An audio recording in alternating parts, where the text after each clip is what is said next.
Hey everybody, welcome back to the channel. This is Victor of Cars Jubilee, and today we're back in my Ioniq 5 so that I can tell you the real reasons why I actually bought an Ioniq 5. Now, back in March of 2022, I did a video saying why I would buy the Ioniq 5 over the competition, like the Polestar 2, the Mach E, and the ID4. But that wasn't really the full story. So today, I'm going to spill the beans. So let's get to it. Well, the very first reason has to do with money. In fact, it has to do with taxes. Because in January of 2022, I was starting to file my taxes for the 2021 year. And while I was doing my taxes, I decided, you know what? Let's pretend I bought an EV that had the full federal tax credit for $7,500. So I put that in, and it spit out a number, and I saw, wow, I would have gotten the full $7,500 tax credit back. And that made me think, maybe we should look into an EV. Now, I can't say for sure why I chose to do it this year instead of previous years, but looking back, if I had done it a different year, I wouldn't have ended up in an Ioniq 5. And truthfully, I am very happy that the Ioniq 5 was our first EV. Okay, so the federal tax credit was the first reason why we decided to buy an EV, but that immediately eliminates all Teslas, because Teslas at that point in time were not eligible for any kind of federal tax credit. Now they should be coming back in 2023, but again for 2022, that completely eliminated all of them. And so the choice of the federal tax credit snowballed into the next reason, which is also money related, and that would have to be depreciation. Personally, I have never bought a brand new car because I wanted to avoid depreciation, which happens really quickly when a car is brand new. But the thought here is, hey, if I can buy a federal tax credit eligible EV, well, I'll get the $7,500 off, and that will basically take care of my first year's depreciation. And then if I want to, I can sell it the following year and do it all over again, hop into another brand new EV and claim that tax credit. And then if I want to, I could kind of keep on doing that once a year. I might end up saving even more money because I'll never have to change my tires, I'll never have to change my brakes, I'll pretty much never have to pay for any kind of maintenance because I'll be switching from brand new car to brand new car year after year. And who knows, if I find a car with low depreciation, well, when I sell it, I might pocket some of that federal tax credit. So that was the thought. Now, there definitely are some risks because there's no guarantee what the depreciation is going to be for any of these cars out there.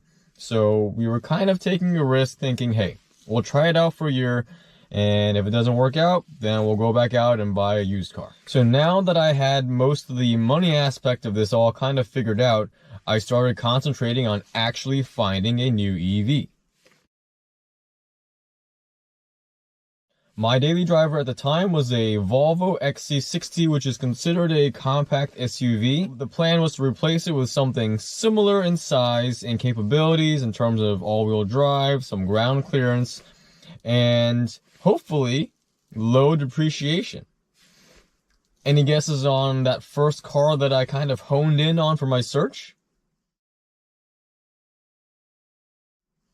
Well, that would be Toyota's RAV4 Prime. I knew nothing about EVs, and I knew nothing about the fact that there were probably only a couple of RAV4 Primes scattered all throughout the United States at that point in time, and they all had huge markups, like $10,000, $15,000 above MSRP. And once I really started searching, I realized, okay, there's no way we're getting a RAV4 Prime. It's just not going to happen. So then we moved on.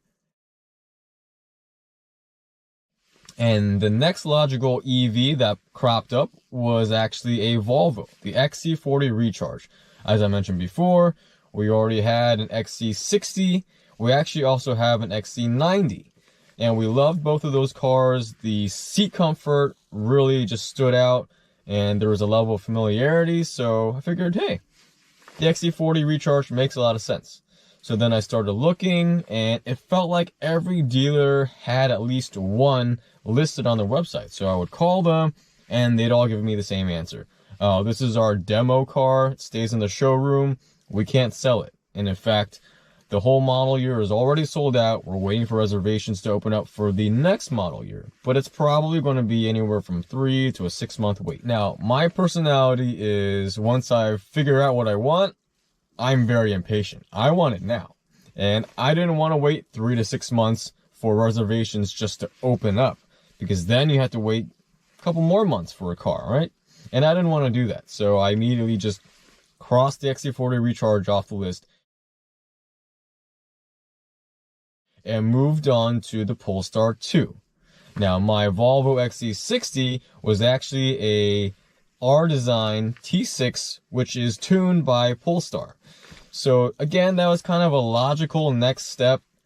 I loved Volvos, I loved the seat comfort, so I figured I would probably like the Polestar brand. We scheduled a test drive, and once I got in the car, the one thing that really stood out to me was just how small and cramped the back seat was. So we're a family of 5. My son is still in the car seat. So I kind of thought, well, worst case scenario, the Polestar 2 would be a good fallback option. The Google-powered infotainment system, I was very curious about that. I liked how it looked in general, but it just kind of didn't make sense rear seat-wise. So at this point, I kind of felt like I had exhausted all my possible options. I just didn't really know what else was out there.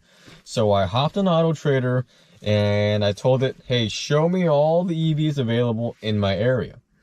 And I went through pages and pages and pages of cars, and all of a sudden, I started seeing listings of the Ioniq 5. Now, based on just the calls I had already made, I figured they're probably not actually for sale. It's probably just dealerships trying to get some attention. But I figured, hey, wouldn't hurt to call, right?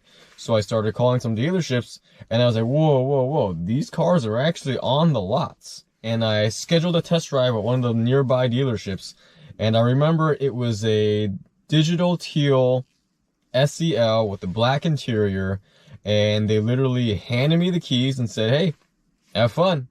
Meaning no one accompanied me. It was just me driving around, and I remember turning on sport mode and just giving it a couple launches and thinking,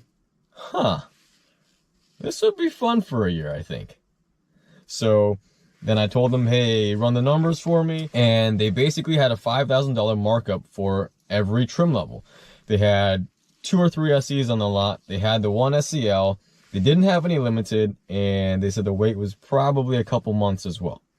So I kind of already knew I wasn't going to buy from them, but at least from that test drive experience, I knew I wanted a limited trim. So then when I got home, I started looking, and my parameters became an all-wheel drive limited with the light colored interior, and it had to be at MSRP. I wasn't going to buy it if it had any markup. It just didn't make financial sense for me. And that turned into one of my very first videos of how I bought an Ioniq 5 at MSRP.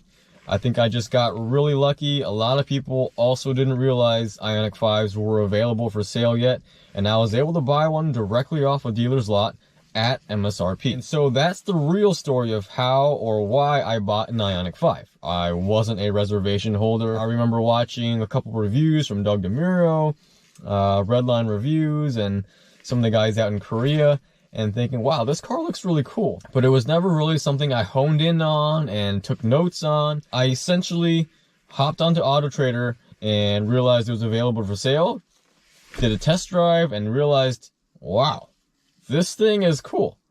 And then I went and bought one. So there you have it. That's my story of why I bought an Ioniq 5. I would love to hear from all of you guys. Why did you choose to buy an Ioniq 5? Let me know in the comment section below. Thanks for watching. I'll see you guys in the next one.